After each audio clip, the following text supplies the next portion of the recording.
জানি যে ডাক্তার একটা কম্পাউন্ডার থাকে বা হেল্পার থাকে, মহিলা হোক পুরুষ হোক, এটা প্রেসক্রিপশনটা তাকে দেবে, সে উপরে নিয়ে গিয়ে বা যেখানে হোক তাদেরকে চিকিৎসা কেবিনে নিয়ে গিয়ে দিবে। কিন্তু আমি তৎক্ষণাৎ ডাক্তার দেখানোর পরে ডাক্তার হবে আমি বুঝতে পারছি যে ছেলেটাকে বলে দিচ্ছি সে ছেলেটা জরুরি। আচ্ছা, দ্বিতীয়বার যখন লিভোনিজেল লাগিয়েছে মানে ওই সময় কি আপনার বাচ্চা যে লাগানোর কয় সেকেন্ড মানে তখন কি আপনারা বুঝতে পারছেন আপনার বাচ্চা মানে কোনো একটা অ্যাক্সিডেন্ট হয়ে গেছে আপনার বাচ্চা? হ্যাঁ, কি ওর কি আপনার মানে পাকস্থলী দিয়ে কি ওর কি পায়খানা বাইরেছে? পায়খানা বাইরে গেছে। আর তখন কি ডাক্তারকে নার্স ডাকতে গেছিল নাকি আপনারা দৌড় দিচ্ছেন?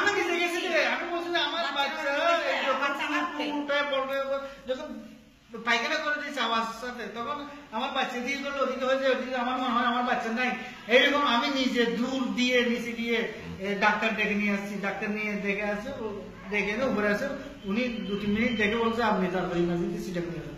তো উনি প্রতিবাদ করতে কেন আমি সিটা নিয়ে যাবো, আমার বাল বাচ্চা আপনি নিজে বলছেন। আচ্ছা, এখন আপনারা এরপরে হচ্ছে চিটাগং যাওয়ার পথে আপনারা অ্যাম্বুলেন্স পান নাই, অ্যাম্বুলেন্স হচ্ছে আরেকজন রুগীর সাথে আপনাদেরকে ওখানে তাড়াহুড়া করে তুলে দিছে। ওখান থেকে আপনারা পদুয়া হাসপাতালে নিয়ে গেছেন। ওখানে কি ডাক্তার কি দেখা পদুয়া হাসপাতালে অ্যাম্বুলেন্স হাসপাতালের অ্যাম্বুলেন্স আর কি যে রুগীটা ছিল ওই রুগীটা সিটাং নেওয়ার আগে ওখানে একটু চেকআপ করতে। আচ্ছা, বুঝছি। পদুয়া হাসপাতালে তো আপনাদের রুগী নেয় নাই। ওনারা বলছে কি আপনাদের রুগী কিছুক্ষণ আগে মারা গেছে, মানে আপনার সন্তান কিছুক্ষণ আগে মারা গেছে। আমি আবার স্যার আমি কি করবো বলেন না, তখন উনি বলতো আপনার বাচ্চা তো মারা গেছে। স্যার কি করতে পারি আপনাকে, আমার বাচ্চা কি করতে পারি? উনি আমি বাবা তো ওই সাথে কথা বলছি, উনি আমার পর একটু রাগে বলছে পাগল নাকি আপনি বাচ্চা নিয়ে যান না, এরকম বলছে। তা আমি তারপরে আমার মনকে স্থির দিতে না পারি, বলছে যে বলছে যে বাচ্চা যখন মারা গেছে তখন অ্যাম্বুলেন্সের ড্রাইভার, অ্যাম্বুলেন্স তো ওনাদের নিজস্ব অ্যাম্বুলেন্স কিনা আমি জানি না, নিজস্ব উনি ড্রাইভার কি করছে তাড়াতাড়ি ওই অক্সিজেনটা খুলে ফেলছে। বাচ্চা যখন মারা গেছে অক্সিজেন আর দিই, তারপরে মা বলছে না আমার বাচ্চা মারা যাও, তারপর অক্সিজেন আসবে আমি সেটা নিয়ে যাবো। অক্সিজেন খুলে দিয়েছে যেহেতু মারা গেছে, ডাক্তার ডিক্লেয়ার দিয়েছে মারা গেছে। আচ্ছা, তখন আপনার বাচ্চা মানে বাজারে শহরে গিয়ে তখন আমি একটা সিঙ্গি নিয়ে ওই অ্যাম্বুলেন্স থেকে নেমে আবার মনকে বুঝতে দেওয়ার জন্য মেটার্নিটি দিতে দেওয়া উচিত। মেটার্নিটি উপরে উঠে এখানে একটা ডাক্তার ডাকেছি। ডাক্তারে আমি সবাই ভয় গেছি, কারণ অন্য ক্লিনিকের রোগী আর ক্লিনিকে গেলে সহজভাবে দেখতে চাই না, আমার ওইটা আছে মনে আছে। আমি সবাই ভয় গেছি, বাচ্চাকে নিয়ে শুয়েছি। ডাক্তার স্যার আমি আমার বাচ্চাটা কোন অবস্থা আছে, কি অবস্থা আছে আপনি দেখেন, আমি জানি না। তখন উনি বলছে দেখের সাথে সাথে বলছে যে আপনার বাচ্চা এদিকে খারাপ হয়ে গেছে, আপনারা কি নেগুলেশন দিচ্ছেন? আমি তারপরে স্বীকার করি যেহেতু অন্য জায়গায় দিলে ওনার ট্রিটমেন্ট করবে না এই জন্য। তখন উনি বলছে যে ভাই আপনার বাচ্চা কি আছে, খারাপ আছে, তো এখন তো বুঝে যাচ্ছে না আপনার বাচ্চা তো মনে হয় নাই। তারপর উনি প্রায় আধা ঘন্টা পর্যন্ত দেখে ম্যাটারনিটি ডাক্তারে আধা ঘন্টা পর্যন্ত দেখার পরে উনি বলছে যে ভাই আপনার বাচ্চা ভালো নাই, আপনি মনকে বুঝ দেওয়ার জন্য আপনি পদুয়া সরকারি হাসপাতালে ডাক্তারের কাছে যান, ওনারা সরকারি ডাক্তার, ওনারা সরকারি ভাবে আপনাকে লিখিত ভাবে জবাব দিবে। আর আমরা এখন বেসরকারি ডাক্তার হলেও বেসরকারি ক্লিনিক করে আমরা সবাই মারা গেছে এটা বলতে পারবো না। তা আমি বলছি যে বাইরে আমার বাচ্চা নিয়ে তুমি দূরাদূরি করার দরকার নেই, কারণ এর আগে আমি তো ওখান থেকে ঘুরে আসছি, আমি ওনাকে প্রকাশ করি নাই কোন জায়গায় চিকিৎসা করছি, ওইটা প্রকাশ করে তারপরে এক জায়গায় রুগী আর জায়গায় সহজভাবে তারা নেয় না, এই জন্য আমি আমার নিজের থেকে ওনাদের পুরো ওপেনলি বলিনি। তখন উনি বলছে যে ভাই আপনি যদি ডাক্তার আমাকে যদি ডাক্তার হিসেবে মনে করেন, আপনার আপন ভাই হিসেবে মনে করেন, তাহলে আমি আপনাকে বলতে পারি যে আপনার ছেলে মারা গেছে, কোথাও নিতে হবে না, আপনি সরকারি বাসা নিয়ে যান। আমি আবার বলছি ভাই এরপর আপনারা সাউন্ড হেলথে আসছিলেন, আবার ওখান থেকে সাউন্ড হেলে এসে ওই ডাক্তারকে দেখার জন্য ডাক্তার নেই, মানে আপনার মৃত বাচ্চাকে নিয়ে আপনারা আবার সাউন্ড হেলথে আসছেন।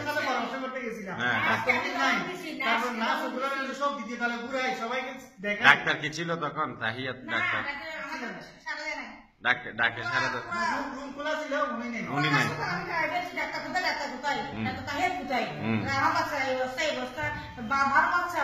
সামান্য শ্বাস দিলে আর অক্সিজেন দিলে বাচ্চা আমার বাচ্চা মেরে গেছে, এখন ডাক্তার করতে হবে। নার্সরা কই?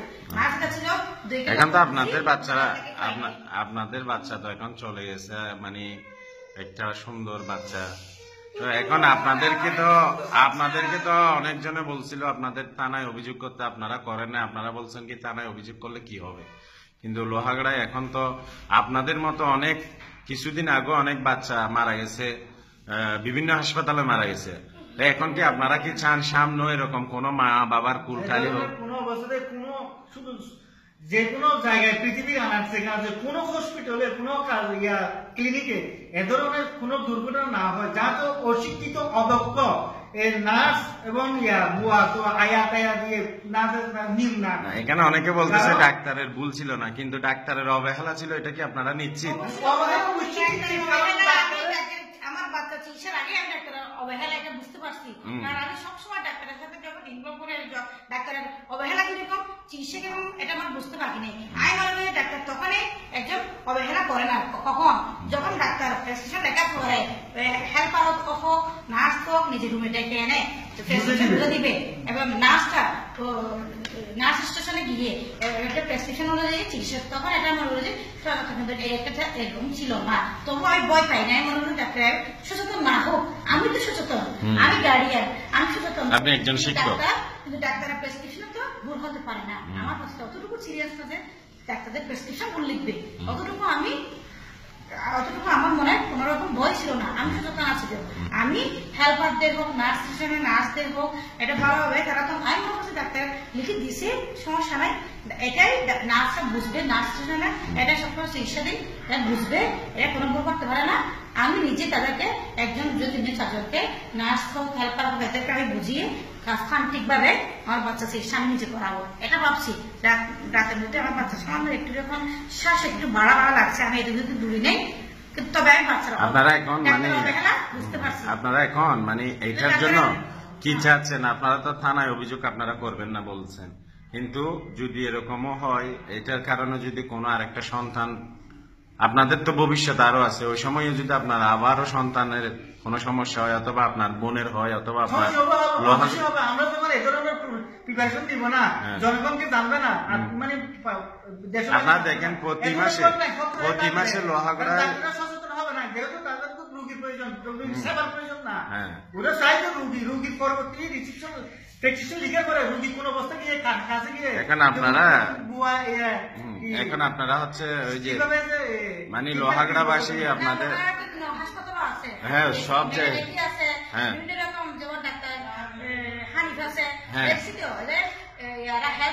কিংবা নার্সরা কতটুকু সচেতন থাকে, সঙ্গে সঙ্গে ডাক্তার থেকে প্রেসক্রিপশন ডাক্তার দিবে, কিন্তু এই ডাক্তারটা বাচ্চাভাবে বলতে যে ডাক্তারটা এরকম করলো, ডাক্তারটা যাতে প্রেসক্রিপশনটা দিলেও সে চলে গেল, ঢুকে গেল, আমাদের দিকে কোনো নজর নাই, আমাদের প্রেসক্রিপশনটা আমাদের দিয়ে দিল, এটা কেমন কথা? তবু আমি ভয় পেলাম না যে আমার কাছে তেমন সিরিয়াস না, যে একটা শ্বাস নেবুলাইজার মানে একটা শ্বাস দিয়ে একটু এখন তো মনে করেন একটা মনে করেন ডাক্তারের এবং নার্সের অবহেলা, অথবা ডাক্তারের একসাথে নার্সের একসাথে অক্সিজেন এবং হ্যাঁ প্রথমে ডাক্তারের অবহেলা, ডাক্তারের বুঝে দেওয়া উচিত। একটা যদি ছোট বাচ্চা 6 বছরের বাচ্চা 2 মাসের বাচ্চা 3 মাসের বাচ্চা 5 মাসের বাচ্চা অতটুকু হিসাব করে ডাক্তারকে বুঝে দিতে হবে, যে নার্সদেরকে বুঝে দিতে হবে যে এই ধরনের বাচ্চা এই ধরনের নার্সদের চিকিৎসা ওনাদের এলাকা ডাক্তার প্রয়োজন। আমি এই বাচ্চা এতটুকু বাচ্চা মানে 2.5 মাসের বাচ্চা, উনি আমাকে, আমি ওনার সাথে যখন আমার ব্যক্তিগত সামাজিক যোগাযোগ মাধ্যম ফেসবুকের মাধ্যমে ওনার সাথে যখন যোগাযোগ হয়, আমি ওনাকে প্রশ্ন করেছিলাম আপনি কি লিভোনিজার আপনার প্রেসক্রিপশনে দিয়েছেন, কিন্তু আমরা এখন প্রাথমিকভাবে বুঝতে পারতেছি এখানে প্রেসক্রিপশনে হচ্ছে লিভোনিজার দেওয়া আছে, কিন্তু উনি আমাকে অস্বীকার করেছেন শুধু উনি অক্সিজেন দিয়েছেন। এটা কিন্তু উনি আপনার সাথে মিথ্যা বলেছেন। তা উনি বারবার বলতেছে কি আপনারা বাবা মা হিসাবে মানে আপনারা নাকি মিথ্যা বলতেছেন। তা আমি ওনাকে প্রশ্ন করছি, একটা মা বাবা একটা সন্তানের লাশ সামনে নিয়ে কোনোদিন মিথ্যা কথা বলতে পারে না।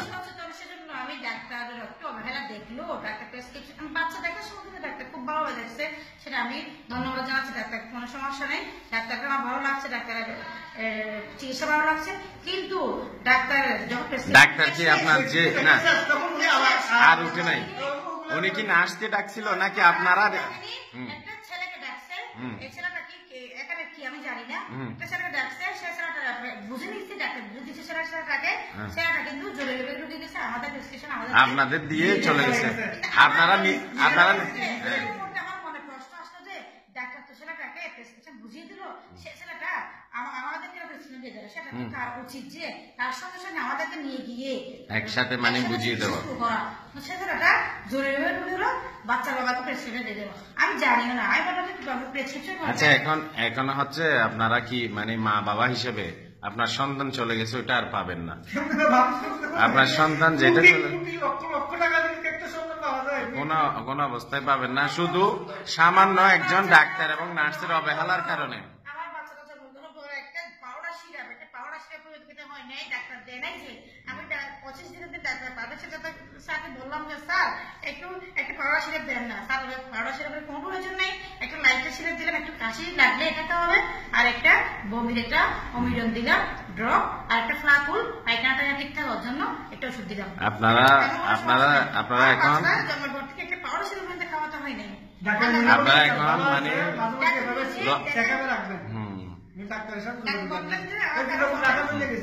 ডাক্তার তখন 25 দিনের দিন 28 দিনের টিকা, আবার সেটা স্যার বললেন যে 28 দিনের দিন একটা টিকা আছে, এটা খাওয়াবে না।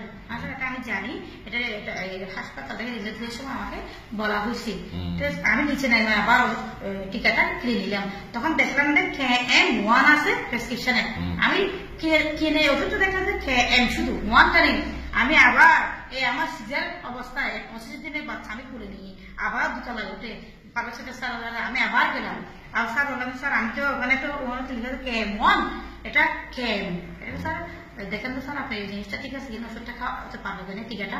স্যার বললেন যে এটা আসলে গ্যাস সমস্যা, ওই কোম্পানির সমস্যা, এটা কোনো সমস্যা নাই, এগুলো একই রকম টিকা খাওয়ানোর কোনো সমস্যা নাই। তবু এই টিকা আমি স্যারের কথার উপর স্যার বলছেন, তারপর আমি এই টিকা আবার ফেরত দিয়েছি।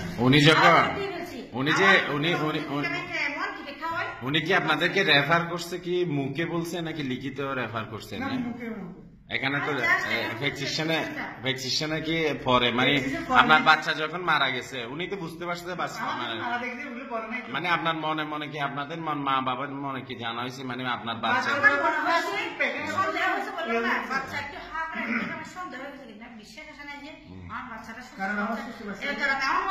নিশ্চিত হয়ে গেছে থাকতে পারে এরকম আমার। আপনারা তো মানে আপনার বাচ্চা মারা গেছে আজকে 3 দিন হয়েছে, স্বাভাবিক হতে পারে না। আপনারা তো থানা